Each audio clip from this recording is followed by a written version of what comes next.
আমাদের দেশের তুলনায় মানুষের সংখ্যা, বিশেষ করে ধান উৎপাদনের প্রশ্নে আমাদের চাহিদার তুলনায় জমির সংখ্যা এতটুকু নাই। যদিও সুখের বিষয়, এরই মধ্যে আমাদের ধানের উৎপাদন ডে বাই ডে বাড়ছে। আমাদের ধানের উৎপাদন কম থাকার পিছনে আরো কিছু কারণ আছে। আমাদের দেশে বেশ কিছু হাওর অঞ্চল আছে, যে হাওর অঞ্চলগুলিতে ধান উৎপাদনের হাব বলা হয়, প্রচুর ধান উৎপাদন হয়, কিন্তু প্রাকৃতিক ভাবে ওই ধান যখন পাকার সময় আসে তখন হঠাৎ করে বৃষ্টি বাদল হয়তো একটু বেশি যখন হয়, তখন হাওর এলাকাটা সাথে সাথে এফেক্টেড হয়ে যায়। এবারও আমরা দেখেছেন, বাট আমরা চেষ্টা করেছি ওই হাওরগুলিতে আমরা এরই মধ্যে 10 দিন বয়স কমিয়ে ধানের বীজ বা জাত উদ্ভাবনের জন্য আমরা কাজ করে যাচ্ছি। 8-10 দিনের একটা গ্যাপে যদি আমরা 8-10 দিন আগে যদি হারভেস্টটা করে ফেলতে পারি বৃষ্টি, তাইলে আমাদের জন্য অনেক ভালো হয়। ওই জাত উদ্ভাবনের কাজ আমরা করছি। এই বছরও যে বন্যা হয়েছে, খুব বেশি যে নষ্ট হতে পারছে তা না, কিন্তু হাওর তো ঠিক এইভাবে ডাল হয়ে আসে। এটা নিচের যে জমিগুলি, এগুলিকে রক্ষা করা অনেক সময় কঠিন হয়ে যায়। আমরা এরই মধ্যে আমরা চেষ্টা করছি, ইভেন যদি পানিতে ডুবেও যায়, ধান 1-2 দিন পরে কাটলেও সমস্যা হয় না। ওই সিস্টেমে যদি কাটা হয়, 1-2 দিনে ধানের গাছ বা ধান পচে না। আমরা ওই ধরনের harvesting machine world wide sourcing করছি।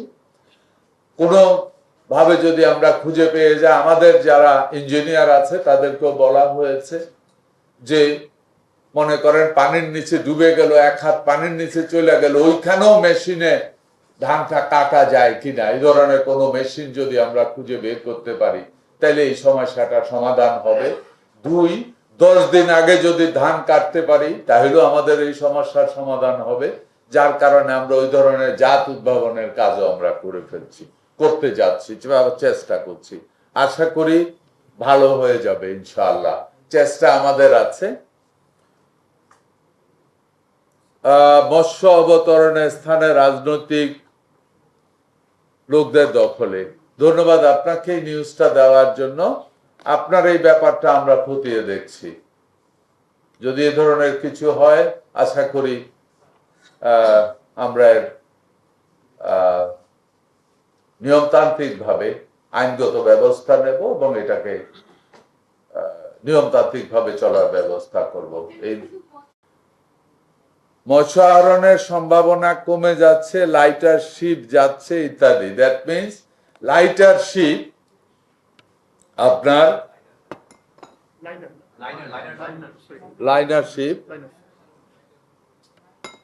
লাইনার শিপ মানে যেটাকে আমরা কমার্শিয়াল শিপ বলি, লেস ডেপথ ওয়াটারে ফিশিং যারা করে, আর ডিপে ফিশিং করে ডিফারেন্ট গ্রুপ। তো ওইখানে একটু বেশি আহরণ হচ্ছে, আপনারা বলেছেন। এই ব্যাপারটা আপনার যে প্রশ্ন করেছেন, এটার সাথে আমি 100% দ্বিমত পোষণ করছি না। এই ব্যাপারটা আমাদের নলেজে এসছে। আমরা ক্ষমতায়, জনগণ আমাদেরকে দায়িত্ব দিয়েছে, খুব বেশি দিন হয়নি, হাতে গোনা কয়েক মাস হয়েছে। আমার ব্যক্তিগত বা আমার সরকারের মূল চিন্তা সমালোচনা থেকে কাজ করে এগিয়ে যাওয়া। আমরা কারোর সমালোচনা করতে চাই না, তারপরেও পরিস্থিতির কারণে অনেক কথা বলতে হয়। অতীতের দিনগুলিতে লাইসেন্সবিহীন বা উইদাউট লাইসেন্স বিভিন্ন আইনের ফাঁক ফোকর দেখিয়ে যতগুলি জাহাজ কাজ করার কথা, এর থেকে বেশি জাহাজ কাজ করছে। গভর্নমেন্টের একটা অ্যাসেসমেন্ট আছে, ওই অনুযায়ী জাহাজ দিয়েছে। কিছু জাহাজ বিনা লাইসেন্সেও কাজ করছে, আমাদের কাছে ইনফরমেশন আছে। ওগুলির ব্যাপারে আমরা কাজ করছি। আশা করি এই সমস্যাটা দ্রুততম সময় সমাধান হবে।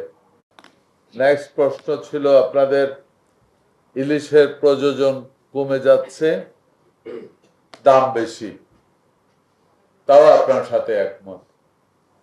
আপনি যারা এই যে প্রশ্ন করেছেন আপনার সাথে 100% একমত পোষণ করছি। এর মধ্যে দেখেছেন আমরা এবার ইলিশ মৌসুমেও, ইলিশের প্রযোজন মৌসুমে এবং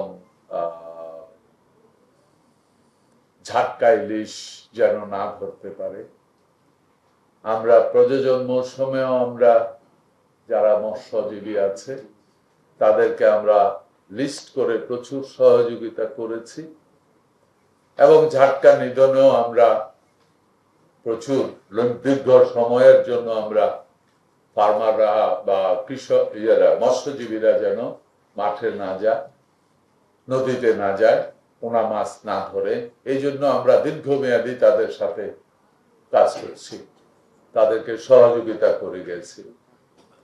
তো এই জনগোষ্ঠীর জন্য আমরা কিছুটা 12 মাস যেন তাদের অন্যভাবে অর্থ উপার্জনের কিছু ব্যবস্থা করা যায় কিনা ওইটার ব্যাপারে আমরা চিন্তা ভাবনা করছি। আমরা প্রজেক্ট নিচ্ছি যাতে করে তারা মৎস্যের পাশাপাশি অন্য কৃষির সাথেও তারা জড়িত হতে পারে, যেখান থেকে তারা রাউন্ড দ্য ইয়ার ভালো পয়সা আর্ন করতে পারবে।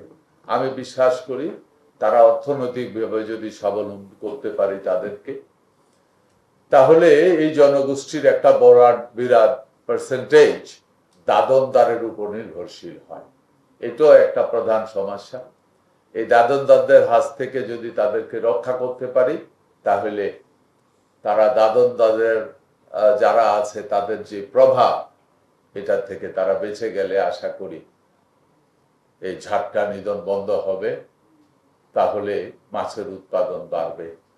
এই সরকারের টার্গেট ইলিশ শুধু লোকাল মার্কেটে অ্যাভেলেবেল করা নয়, আন্তর্জাতিক বাজারেও ইলিশের চাহিদা বেড়েছে। অন্য অন্য জাতির লোকেরাও ইলিশ নিতে চাচ্ছে। ইলিশ এখন সত্যিকার অর্থে টুনার পরের অবস্থানে এসে যাবে যদি আমরা এটাকে এনাফ প্রোডাকশন করে ওয়ার্ল্ড ওয়াইড মার্কেটিং করতে পারি। এটার ব্যাপারে নদীতে নাব্যতার প্রবলেম আছে, এগুলির ব্যাপারেও আমরা 2-1টা প্রজেক্ট হাতে নিয়েছি। আগামী দিনেও আমরা আরো বড় প্রজেক্ট নেব, কারণ নদীতে অনেক চর জেগেছে, ওই চরগুলিকে করা। তারপরে পাহারা দেওয়ার জন্য কোস্টগার্ডের যে পরিমাণ ফোর্স আছে ওইটাকেও বাড়ানোর ব্যাপারে আমরা সিদ্ধান্ত নিয়েছি। আশা করি কোস্টগার্ডেরও আরো লোক জনবল বাড়ানো হবে এই কাজগুলি করার জন্য। শুধু এই কাজ নয়, অনেক কিছু কন্ট্রোলে আনার জন্য আমাদের কোস্টগার্ডের বাড়াতে হবে, ওইটাও আমরা বাড়াচ্ছি। সবগুলি কমপ্লিট হওয়ার পরে আমি আশা করি, আমরা যা আশা করি, আপনি যা আশা করেছেন, এই প্রশ্নগুলি যেন আগামী দিনে আমাদের সামনে না আসে, দেশের জনগণের সামনে না আসে, এই কারণে সরকার কাজ করে যাচ্ছে। ধন্যবাদ আপনাদেরকে।